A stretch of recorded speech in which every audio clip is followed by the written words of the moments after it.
Debo presentar una queja, dijo don Henry Clittering, mientras sus ojos chispeantes contemplaban a los reunidos. El coronel Ventry, con las piernas estiradas, tenía el entrecejo fruncido y los ojos fijos en la repisa de la chimenea, como si fuera un soldado culpable, mientras su esposa hojeaba recelosa un catálogo de bulbos que acababa de llegarle en el último correo. El doctor Lloyd observaba con franca admiración a Jane Hellyer y la joven y hermosa actriz, sus uñas rojas. Solo aquella anciana solterona, la señorita Marple, estaba sentada muy erguida y sus ojos azules se encontraron con los de don Henry, con un guiño interrogador. ¿Una queja? Una queja muy seria. Nos hallamos reunidas 6 personas, 3 representantes de cada sexo, y yo protesto en nombre de los caballeros. Esta noche hemos contado 3 historias, una cada uno de nosotros. Protesto porque las señoras no cumplen con su parte. «Oh», exclamó la señora Ventry indignada, «estoy segura de que hemos cumplido. Hemos escuchado con toda atención, adoptando la actitud más femenina, la de no querer exhibirnos ante las candilejas». «Es una excusa excelente», replicó don Henry, «pero no sirve. Y eso que tiene un buen precedente en las 1001 noches. De modo que, adelante, Sherazade». «¿Se refiere a mí?», preguntó la señora Ventry. «Pero si yo no tengo nada que contar, nunca me he visto rodeada de sangre ni de misterios». «No ha de tratarse necesariamente de un crimen sangriento», dijo don Henry, «pero estoy seguro de que una de nuestras 3 damas tiene algún misterio pequeñito. Vamos, señorita Marple, cuéntenos la extraña coincidencia de la asistenta o el misterio de la reunión de madres. No me decepcione usted en St. Mary Mead». La señorita Marple meneó la cabeza. «Nada que pudiera interesarle, don Henry. Tenemos nuestros pequeños misterios, por supuesto. 1 kilo de camarones que desapareció de la manera más incomprensible. Pero eso no puede interesarle, porque resultó ser muy trivial, aunque arrojara mucha luz acerca de la naturaleza humana». «Usted me ha enseñado a creer en la naturaleza humana», replicó don Henry en tono solemne. «¿Y qué nos cuenta usted, señorita Hellyer?», le preguntó el coronel Ventry. «Debe de haber tenido algunas experiencias interesantes». «Sí, desde luego», intervino el doctor Lloyd. «¿Yo?», dijo Jane. «¿Es que quieren que les cuente algo que me haya ocurrido?» «A usted o a alguno de sus amigos», rectificó decididamente don Henry. «Oh», dijo Jane con aire ausente. «No creo que nunca me haya ocurrido nada. Me refiero a nada parecido. He recibido muchas flores, por supuesto, y extraños mensajes, pero eso es propio de los hombres, ¿no les parece? No creo». Y haciendo una pausa, se quedó absorta en sus recuerdos. «Veo que tendremos que resignarnos al relato del kilo de camarones», dijo don Henry. «Vamos, señorita Marple». «¿Es usted tan aficionado a las bromas, don Henry? Lo de los camarones es una tontería, pero ahora que lo pienso, recuerdo un incidente. En realidad, no se trata de un incidente, sino de algo mucho más serio, una tragedia, y yo, en cierto modo, me vi mezclada en ella, y nunca me he arrepentido de lo que hice, no, en absoluto. Pero no ocurrió en St. Mary Mead». «Eso me decepciona», dijo don Henry, «pero procuraré sobreponerme. Sabía que podíamos confiar en usted». Y adoptó la posición del oyente, mientras la señorita Marple enrojecía ligeramente. «Espero que sabré contarlo como es debido», se disculpó preocupada. «Siempre tengo tendencia a divagar. Me voy de una cosa a otra sin darme cuenta de que lo hago, y es tan difícil recordarlo todo con el debido orden. Tienen que perdonarme si les cuento mal la historia. Ocurrió hace tanto tiempo. Como digo, no tiene relación alguna con San Merimid. A decir verdad, ocurrió en un hidro... ¿Se refiere a uno de esos aviones que van por el mar?, preguntó Jane con los ojos muy abiertos. No, querida, dijo la señora Bentry, que le explicó que se trataba de un balneario hidrotermal, y su esposo agregó este comentario. Unos lugares horribles, horribles. Hay que levantarse temprano para beber un vaso de agua que sabe a demonios. Hay montones de ancianas sentadas por todas partes e intercambiando todo el día malvadas habladurías. Cielos, cuando pienso... Vamos, Arthur, dijo su esposa en tono amable. Sabes que te sentó admirablemente. Montones de ancianas comentando escándalos, gruñó el coronel Bentry. Me temo que eso es cierto, dijo la señorita Marple. Yo misma... Mi querida señorita Marple, exclamó el coronel horrorizado. No quise decir ni por un momento. Con las mejillas sonrosadas y un ademán de la mano, la señorita Marple lo hizo callar. Pero sí es cierto, coronel Bentry. Solo quería decirle esto. Déjeme ordenar mis ideas. Sí, hablan de escándalos, como usted dice, y casi todo el tiempo. La gente es muy aficionada a eso, especialmente los jóvenes. Mi sobrino, que escribe libros, y muy buenos según creo, ha dicho cosas terribles sobre el hábito de difamar a otras personas, sin tener la menor clase de pruebas, de lo malvado que es eso y demás. Pero lo que yo digo es que ninguna persona joven se para a pensar. En realidad, no examinan los hechos. Y sin duda, el problema es este. ¿Cuántas veces son ciertas las sabidurías, como usted las llama?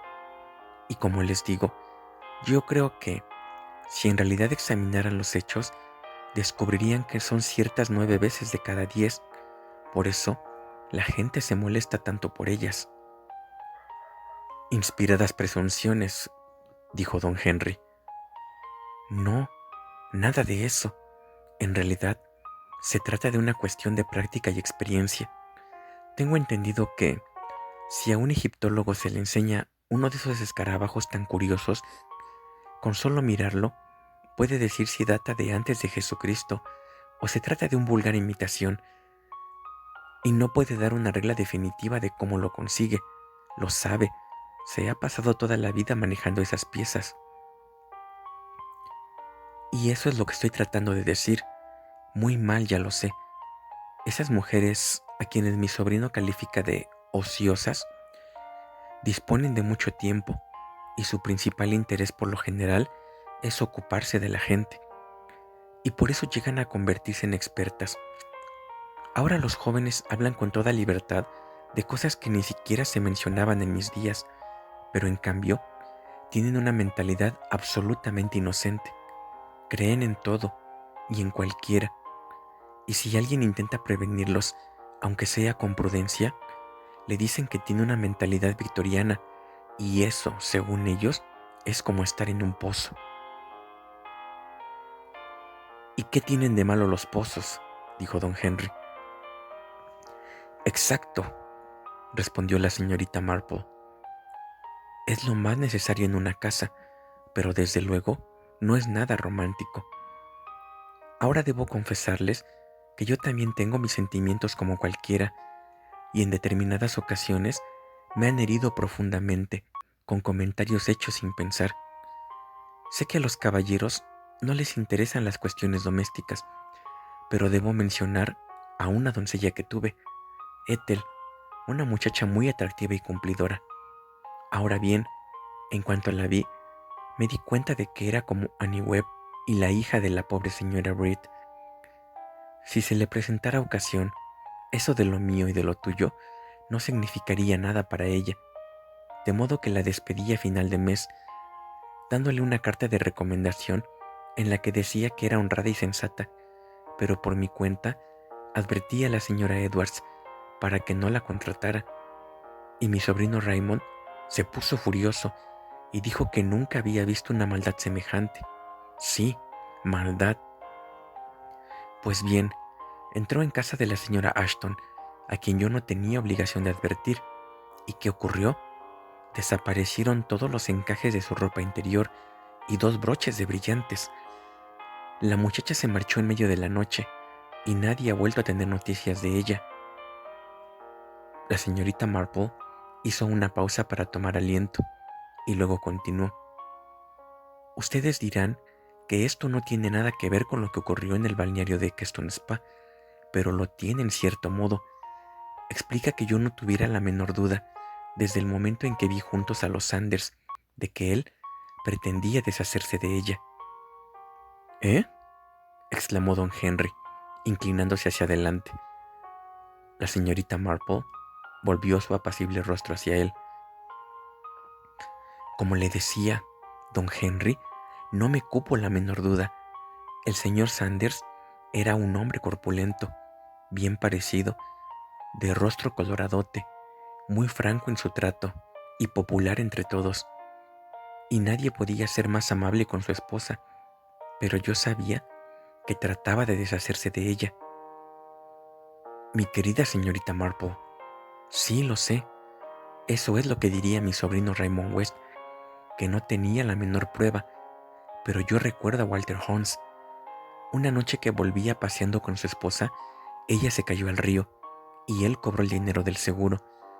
Y también recuerdo un par de personas que andan sueltas por ahí hasta la fecha. Por cierto, que una de ellas pertenece a nuestra misma esfera social. Se marchó a Suiza para hacer excursiones durante el verano con su esposa. Yo le aconsejé que no fuera. La pobre ni siquiera se enfadó conmigo. Se limitó a reírse. Le parecía tan gracioso que una viejecita como yo le dijera semejantes cosas de su Harry. Bien, sufrió un accidente y ahora Harry está casado con otra. Pero, ¿qué podía hacer yo? Lo sabía, pero no tenía la menor prueba.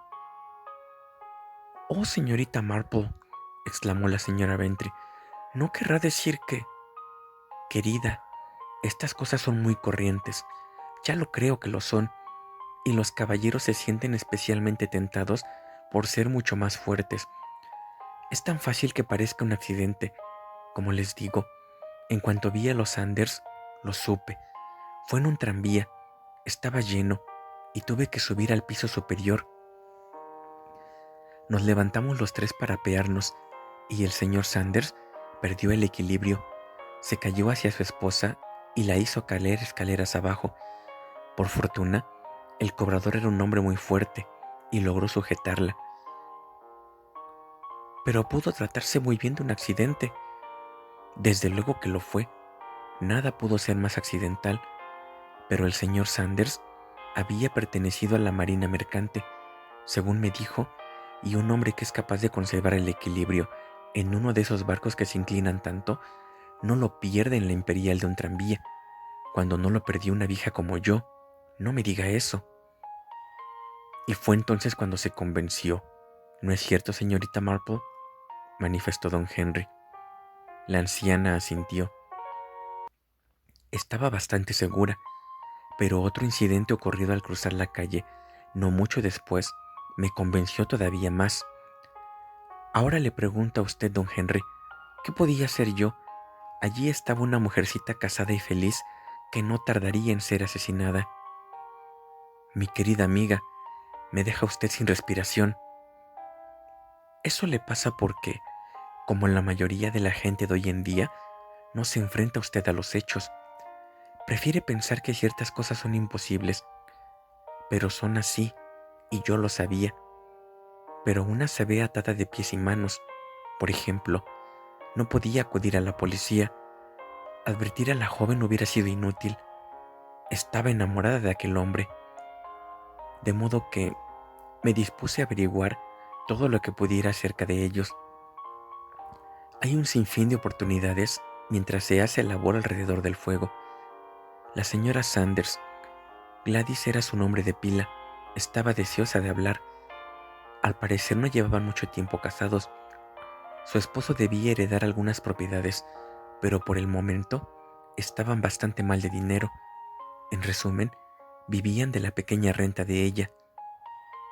Ya había oído la misma historia otras veces, Se lamentaba de no poder tocar el capital.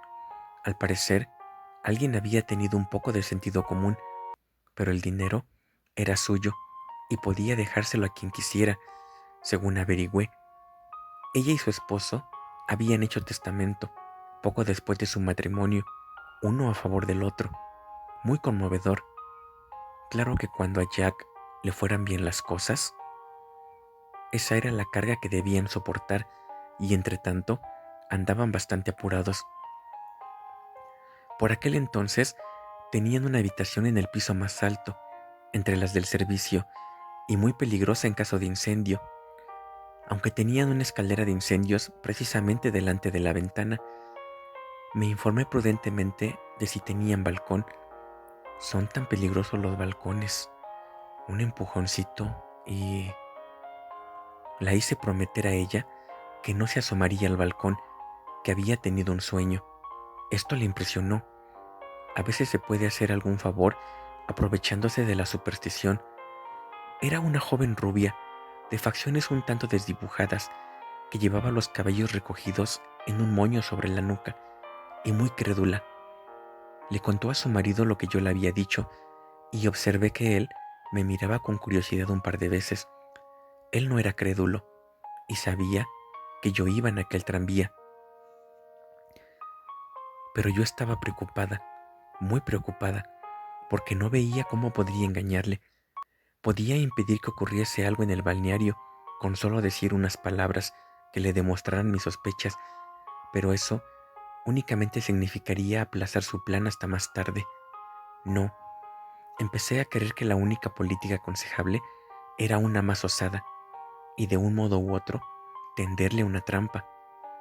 Si consiguiera inducirle a atentar contra la vida de su esposa por algún medio escogido por mí, entonces quedaría desenmascarado, y ella se vería obligada a enfrentarse con la verdad por mucho que le sorprendiera. «Me deja usted sin habla», dijo el doctor Lloyd. «¿Qué plan podía usted seguir?» «Hubiera encontrado alguno, no tema», replicó la señorita Marple. «Pero aquel hombre era demasiado listo para mí y no esperó. Pensó que yo podía sospechar y por ello actuó antes de que pudiera asegurarme.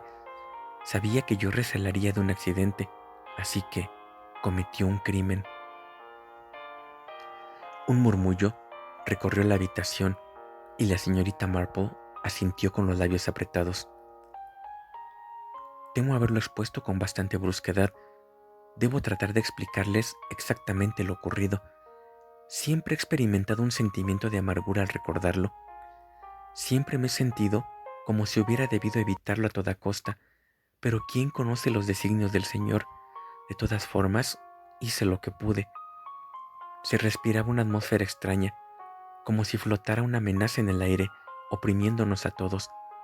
El presentimiento de una desgracia. Para empezar, primero murió George, el jefe de porteros, que llevaba años en el balneario y conocía a todo el mundo. Cogió una neumonía complicada con bronquitis y falleció en 4 días. Fue muy triste para todos y además 4 días antes de Navidad. Y luego, una de las doncellas, una chica muy simpática, se le infectó un dedo y murió a las 24 horas. Yo me encontraba en el salón con la señorita Trollope y la anciana señora Carpenter, y ésta se mostraba terriblemente pesimista. «Fíjense bien en lo que les digo», anunció. «Seguro que la cosa no acaba aquí. ¿Conocen el refrán? No hay 2 sin 3. Siempre resulta cierto. Tendremos otra muerte, no me cabe la menor duda, y no habrá que esperar mucho. No hay 2 sin 3». Cuando dijo estas últimas palabras, moviendo afirmativamente la cabeza y haciendo tintinear sus agujas de punto, yo alcé la vista un momento y mis ojos se encontraron con el señor Sanders, que permanecía de pie junto a la puerta. Por un momento le pillé desprevenido y pude leer en su rostro, con la misma facilidad que en un libro abierto. Creeré hasta el fin de mis días que las palabras de la señora Carpenter le dieron la idea. Vi que trabajaba su cerebro y penetró en la estancia con su habitual sonrisa. ¿Puedo hacer alguna compra de Navidad por ustedes, señoras?, preguntó. Voy a ir a Keaton. Permaneció en nuestra compañía durante un par de minutos, riéndose y charlando, y luego se marchó. Como les digo, yo estaba preocupada y dije inmediatamente: ¿dónde está la señora Sanders? ¿Alguien lo sabe? La señorita Trollope dijo que había ido a jugar al bridge con unos amigos suyos, los Mortimer, y me tranquilicé momentáneamente, pero seguía preocupada, pues no sabía qué hacer. Media hora más tarde, subí a mi habitación y por el camino me encontré al doctor Kohler, mi médico, y como quería consultarle acerca de mi reuma, lo llevé a mi habitación. Fue entonces cuando me habló, confidencialmente según dijo, de la muerte de la pobre Mary, la doncella. El gerente no quería que se supiera, y por ello me aconsejó que no se lo dijera a nadie. Desde luego, yo no le dije que no habláramos de otra cosa desde hacía una hora, cuando la pobre joven exhaló su último suspiro. Esas noticias corren enseguida, y un hombre de su experiencia debía saberlo bastante bien, pero el doctor Kohler fue siempre un individuo confiado, que creía lo que quería creer, y eso fue lo que me alarmó un minuto más tarde, al decirme que Sanders le había pedido que echara un vistazo a su esposa, pues últimamente no hacía bien las digestiones, etc. Y aquel mismo día, Gladys Sanders me había dicho que había hecho maravillosamente la digestión y que estaba muy contenta. ¿Comprenden? Todas mis sospechas volvieron a mí centuplicadas. Estaba preparando el camino. ¿Para qué? El doctor Kohler se marchó antes de que yo me hubiera decidido a hablarle, aunque, de haberlo hecho, no hubiera sabido qué decir. Cuando salí de la habitación, Sanders en persona bajaba del piso de arriba. Iba vestido para salir y me preguntó si quería algo de la ciudad. Hice un esfuerzo terrible para contestarle amablemente, y luego fui al vestíbulo para pedir un té. Recuerdo que eran más de las 5:30. Ahora, quisiera explicarles claramente lo que ocurrió a continuación. A las 7:45 seguía aún en el vestíbulo, cuando vi entrar al señor Sanders, acompañado de 2 caballeros. Los 3 venían muy alegres. El señor Sanders, dejando a sus amigos, vino hacia donde yo me encontraba sentada con la señorita Trollope para pedirnos consejo acerca del regalo de Navidad que pensaba hacerle a su esposa. Se trataba de un bolso de noche muy elegante. Comprenderán, señoras, nos dijo, que yo soy simplemente un rudo lobo de mar. ¿Qué entiendo yo de estas cosas? Me han dejado 3 para que escoja, y deseo contar con una opinión experta. Por supuesto, nosotras le dijimos que le ayudaríamos encantadas, y nos pidió que le acompañáramos a su habitación, ya que si los bajaba, temía que su esposa pudiera llegar en cualquier momento. De modo que subimos con él. Nunca olvidaré lo que ocurrió luego. Aún tiemblo al pensarlo. El señor Sanders abrió la puerta de su dormitorio y encendió la luz. No sé cuál de nosotras la vio primero. La señora Sanders estaba tendida en el suelo, boca abajo, muerta. Yo fui la primera en llegar junto a ella. Me arrodillé y le cogí la mano para tomarle el pulso, pero era inútil. Su brazo estaba frío y rígido. Junto a su cabeza había un calcetín lleno de arena, el arma con la que la habían golpeado. La señorita Trollope, una criatura estúpida, gemía en la puerta con las manos en la cabeza. Sanders gritó: mi esposa, y corrió hacia ella. Yo le impedí tocarla.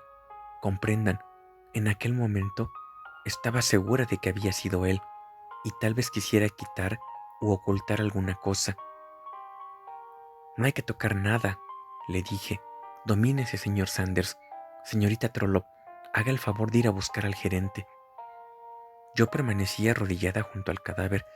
No quería que Sanders se quedara a solas con él, y no obstante, tuve que admitir que, si el hombre estaba fingiendo, lo hacía maravillosamente. Daba la impresión de estar completamente fuera de sí. El gerente no tardó en reunirse con nosotros, y tras inspeccionar rápidamente la habitación, nos hizo salir a todos y cerró la puerta con una llave que se guardó. Luego fue a telefonear a la policía. Tardaron un siglo en aparecer. Luego supimos que la línea estaba estropeada y que había tenido que enviar un mozo al puesto de policía, y el balneario está fuera de la ciudad, junto a los páramos.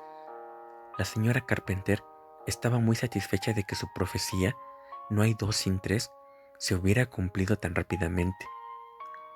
Oí decir que Sanders paseaba por los alrededores con las manos en la cabeza, gimiendo y demostrando un gran pesar. Finalmente llegó la policía y subieron a la habitación con el gerente y el señor Sanders. Más tarde enviaron a buscarme. El inspector escribía sentado ante una mesa. Era un hombre inteligente y me gustó. ¿Señorita Marple?, preguntó. Sí. Tengo entendido que estaba usted presente cuando fue encontrado el cadáver de la difunta. Respondí que sí, y pasé a contarle lo ocurrido. Creo que para el buen hombre fue un alivio encontrar a alguien que respondiera a sus preguntas con coherencia, después de haber tenido que tratar con Sanders y Emily Trollope, que estaba completamente desmoronada. Es natural, la pobrecilla. Recuerdo que mi querida madre me enseñó que una señora ha de saberse dominar siempre en público, por mucho que se descomponga en privado. Un principio admirable, dijo don Henry con admiración. Cuando hube terminado, el inspector me dijo: Gracias, señora. Ahora lamento tener que pedirle que vuelva a mirar el cadáver. ¿Era esa exactamente su posición cuando usted entró en la habitación? ¿No ha sido movido? Le expliqué que había impedido que lo hiciera el señor Sanders, y el inspector asintió con aire de aprobación. El caballero parece muy afectado, observó. Sí lo parece, repliqué. No pensaba haber puesto ningún énfasis especial en lo parece, pero el inspector me miró con interés. ¿De modo que el cadáver se encuentra exactamente igual a como estaba cuando lo encontraron?, me dijo. Sí, con la excepción del sombrero, repliqué. El inspector me miró sorprendido. ¿Qué quiere usted decir? ¿El sombrero? Le expliqué que la pobre Gladys lo llevaba puesto, mientras que ahora estaba junto a ella. Yo supuse que había sido cosa de la policía, pero, sin embargo, el inspector lo negó rotundamente. Hasta el momento, nada había sido movido o tocado, y permaneció unos instantes contemplando la figura de la difunta con expresión preocupada. Gladys iba vestida como si se dispusiese a salir. Llevaba un abrigo de lana rojo oscuro, con cuello de piel, y el sombrero, un modelo barato de fieltro rojo, estaba caído junto a su cabeza. El inspector se quedó nuevamente en silencio, con el entrecejo fruncido. Luego se le ocurrió una idea. ¿Recuerda usted por casualidad si la difunta llevaba pendientes o si solía llevarlos? Por suerte, tengo la costumbre de ser muy observadora. Recordaba haber visto brillar una perla bajo el ala del sombrero, aunque entonces no le presté atención especial, pero pude contestar afirmativamente a la primera pregunta. Entonces concuerda, el contenido del joyero de esta señora ha sido robado, aunque no había en él gran cosa de valor según tengo entendido, y le quitaron los anillos de los dedos. El asesino debió olvidar los pendientes y regresó por ellos después del descubrimiento del crimen. ¡Qué sangre fría!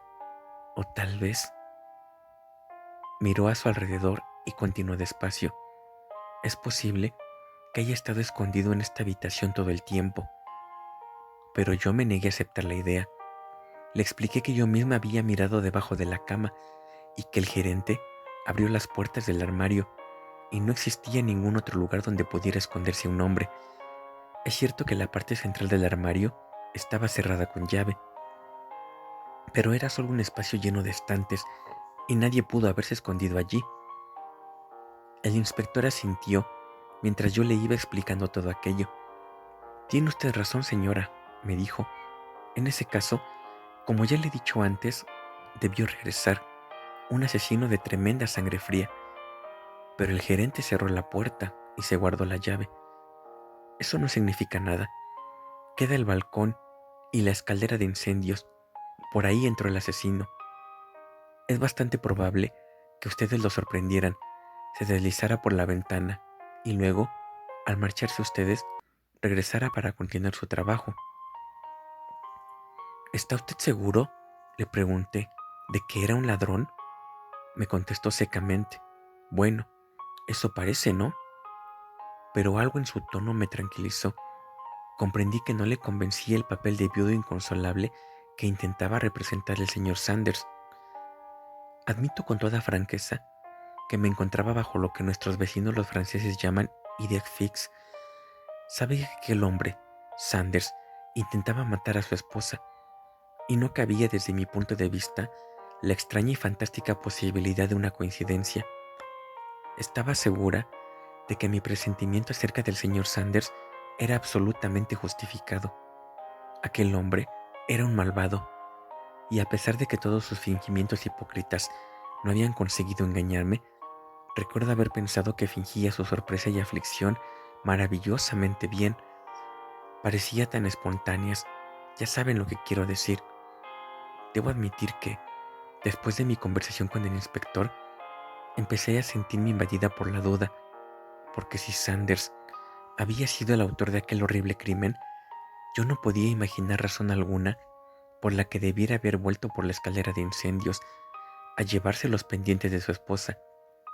No hubiera sido lógico, y Sanders era un hombre muy sensato, por eso lo consideré siempre tan peligroso. La señorita Marple contempló unos instantes a su audiencia.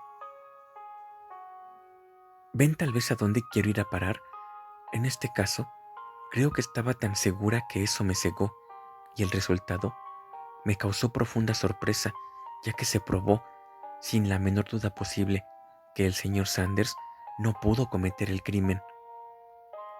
La señora Bentry exclamó un "oh" de sorpresa, y la señorita Marple se volvió hacia ella. Ya sé, querida, que no era eso lo que usted esperaba cuando empecé mi historia. Yo tampoco lo esperaba, pero los hechos son los hechos.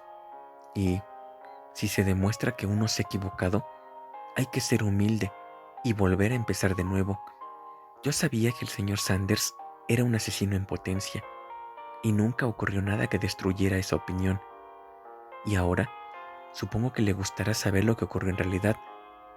La señora Sanders, como ya saben, pasó la tarde jugando al bridge con unos amigos, los Mortimer, a los que dejó a eso de las 6:15.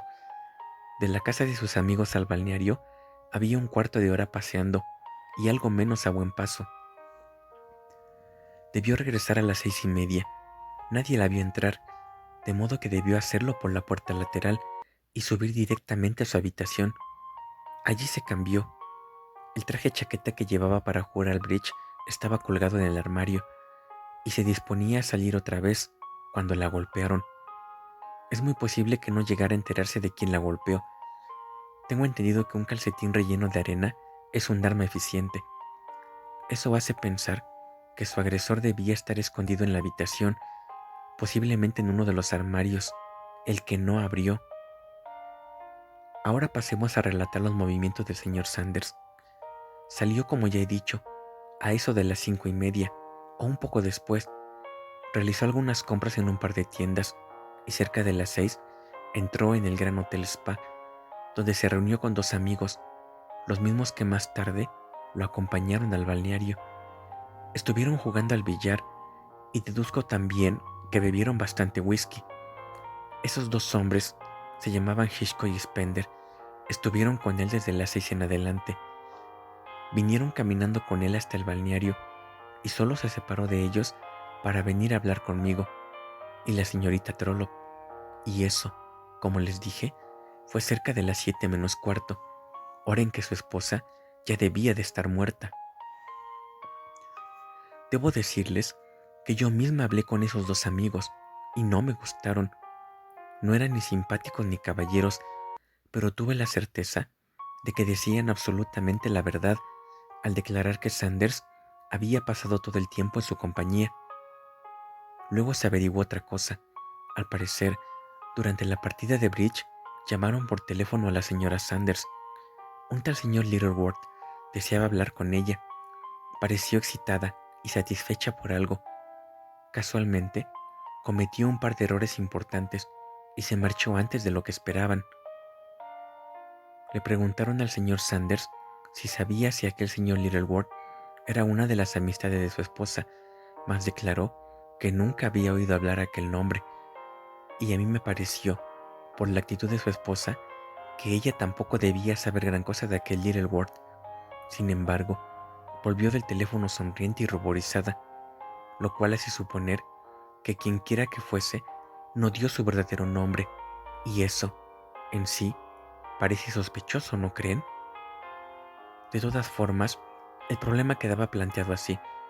O bien era cierta la historia del ladrón, cosa improbable, o bien la teoría de que la señora Sanders se estaba preparando para ir a reunirse con alguien. ¿Ese alguien entró en su habitación por la escalera de incendios? ¿Hubo una pelea? ¿O la atacó a traición? La señorita Marple se detuvo. ¿Y bien?, preguntó don Henry.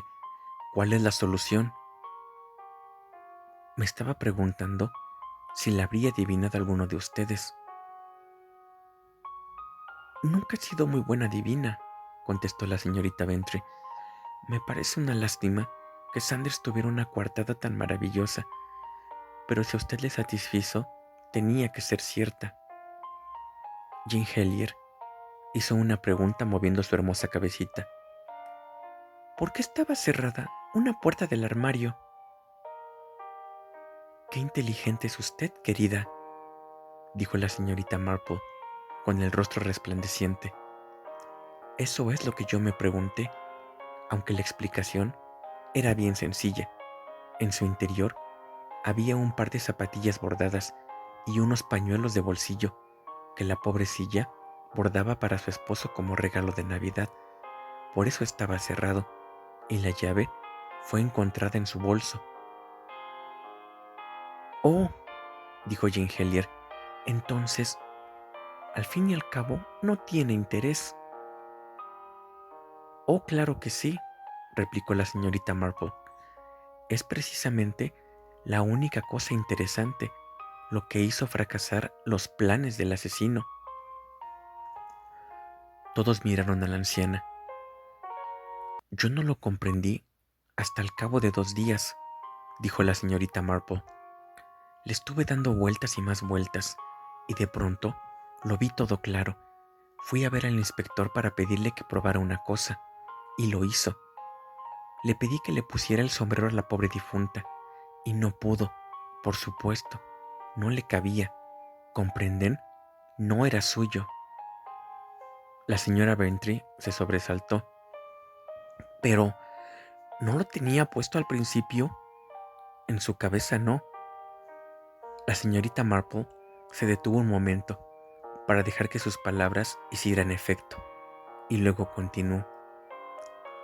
«Dimos por hecho que aquel cadáver era el de la pobre Gladys, pero no le miramos la cara. Recuerden que estaba boca abajo y el sombrero le tapaba completamente la cabeza». «¿Pero fue asesinada?» «Sí, más tarde. En el momento en que nosotros avisábamos a la policía, Gladys Sanders estaba viva». «¿Quiere decir que otra persona fingió ser la muerta? Pero sin duda, cuando usted la tocó, era un cadáver lo que yo toqué, desde luego», replicó la señorita Marple en tono grave. «Pero válgame el cielo», dijo el coronel Bentry, «no es posible deshacerse de un cadáver con tanta facilidad.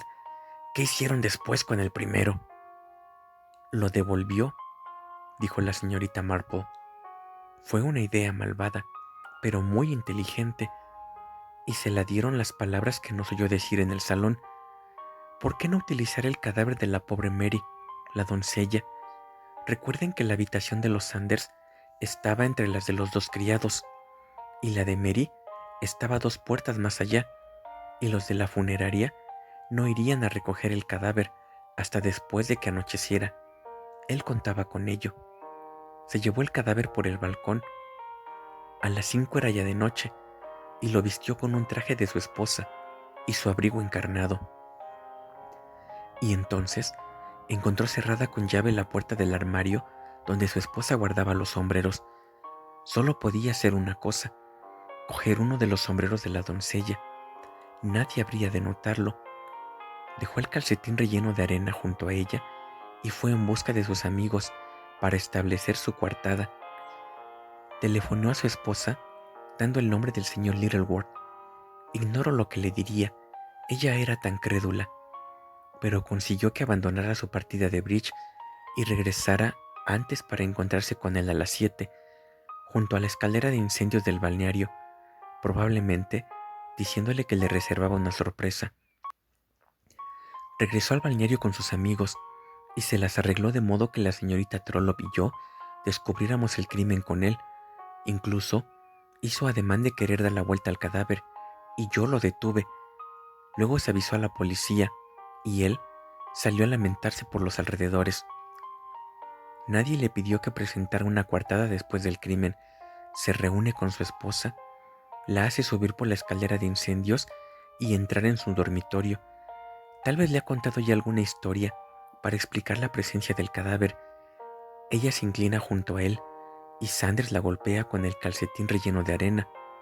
Oh, Dios mío, todavía me estremezco.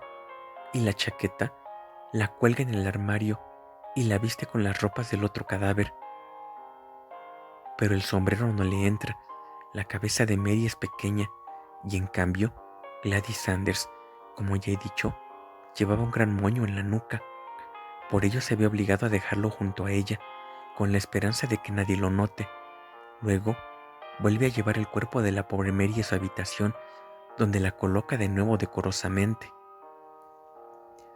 Parece increíble, dijo el doctor Lloyd, los riesgos que llegó a correr. La policía podía haber llegado demasiado pronto. Recuerde que la línea telefónica estaba averiada, replicó la señorita Marple. Eso fue parte de su obra. No podía arriesgarse a que la policía se presentara demasiado pronto, y cuando llegaron, estuvieron un buen rato en el despacho del gerente antes de subir al dormitorio. Esa era la parte más peligrosa de su plan, que alguien notara la diferencia entre un cuerpo que llevaba 2 horas muerto y otro que solo llevaba media hora, pero confiaba en que las personas que habían descubierto el crimen no fueran expertas en la materia. El doctor Lloyd asintió. Se supuso que el crimen había sido cometido a las 7 menos cuarto, poco más o menos, y en realidad lo fue a las 7 o pocos minutos después. Cuando el forense examinó el cadáver, debían ser cuando menos las 7:30, y no podía precisarlo. Yo era la única que podía haberse dado cuenta, dijo la señorita Marple. Cogí la mano de la muchacha y estaba fría como el hielo. Poco después, el inspector dijo que el crimen debía haberse cometido poco antes de nuestra llegada, y yo no me di cuenta. Creo que se dio usted cuenta de muchas cosas, señorita Marple, replicó don Henry. Ese caso ocurrió antes de que yo ocupara mi cargo. Ni siquiera recuerdo haberlo oído. ¿Qué ocurrió? Sanders fue ahorcado, explicó la señorita Marple. Nunca me arrepentiré de haber ayudado a hacer justicia. No tengo esos escrúpulos humanitarios que rechazan la pena capital. Su rostro se dulcificó. Pero me he reprochado a menudo, amargamente, no haber sabido salvar la vida de aquella pobre joven. Pero ¿quién hubiera escuchado a una pobre vieja? Vaya, vaya, quién sabe, tal vez fuera mejor para ella morir cuando era feliz que vivir luego desgraciada y desilusionada en un mundo que de pronto le hubiera parecido horrible. Ella amaba a aquel canalla y confiaba en él. Nunca llegó a descubrirlo. Bueno, entonces, dijo Jane Hellier, todo terminó bien, muy bien, quiero decir, se detuvo. La señorita Marple miró a la hermosa y célebre Jane Hellier y dijo, asintiendo hacia ella amablemente, comprendo, querida, comprendo.